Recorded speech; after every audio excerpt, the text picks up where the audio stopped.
Voici une scène que je vous ai déjà montrée, mais sous trois formes sensiblement différentes.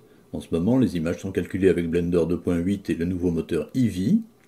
Ici, elles sont toujours calculées par Blender 2.8, mais avec son moteur dit Workbench.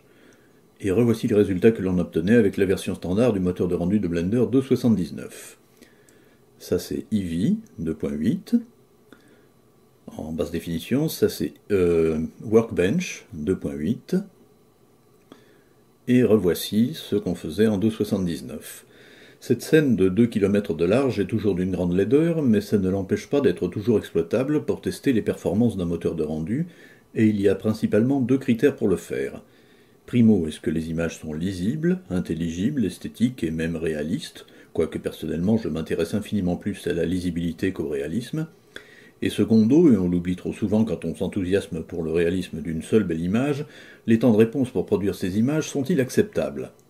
Car il n'y a pas de mystère, et sans caricaturer exagérément, on peut le proclamer, plus chaque image prise individuellement est jolie et en particulier photoréaliste, plus il va vous falloir des heures et des heures et des heures pour produire la moindre vidéo, parce qu'une vidéo est faite de milliers d'images, et des milliers de fois une durée qui vous paraît petite, ben ça peut devenir vraiment très long.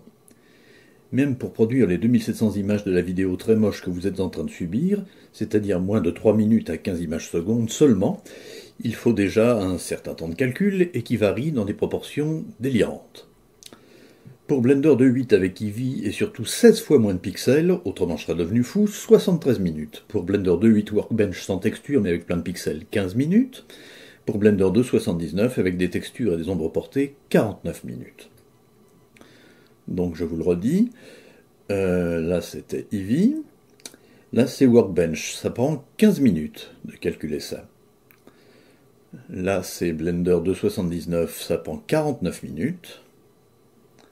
Et là c'est Eevee, ça m'a pris 73 minutes avec 16 fois moins de pixels. Bien sûr, produire des images avec 16 fois moins de pixels, c'est-à-dire 4 fois moins en largeur et 4 fois moins en hauteur, total 16, c'est forcément 4 fois plus flou, 4 fois plus moche, mais aussi 16 fois plus rapide. Vous avouerez que 73 minutes pour produire une telle horreur, c'est déjà beaucoup. Eh bien dites-vous bien que si ça n'avait pas été aussi flou avec Eevee, ça aurait pris 16 fois plus de temps, c'est-à-dire pas loin de 20 heures. Vous auriez le courage d'attendre 20 heures pour quelque chose d'aussi moche, vous? Eh ben, pas moi. J'ai donc une certaine nostalgie de ce bon vieux Blender 2.79 qui faisait quand même des choses assez jolies. C'est pas beau. C'est carrément immuable.